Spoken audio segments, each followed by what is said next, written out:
the deal with Saudi Arabia, and I couldn't get an answer on specifically how we were monitoring their support, their continued support of the exportation of Wahhabism, Salafism, and the terror that goes along with that fundamentalist view of Islam around the globe. Do you know of any metrics that the department is following to support their claim that they are working on that? How are we gauging that? How are we going to determine whether they're following along with that portion of the agreement?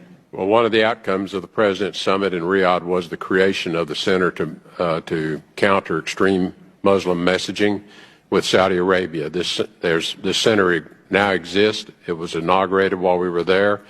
The center has a number of elements to attack extremism around the world. One of the elements that we are visiting with them about, and they have already taken steps, the Saudis, is to publish new textbooks that go into the schools that are in the mosque around the world.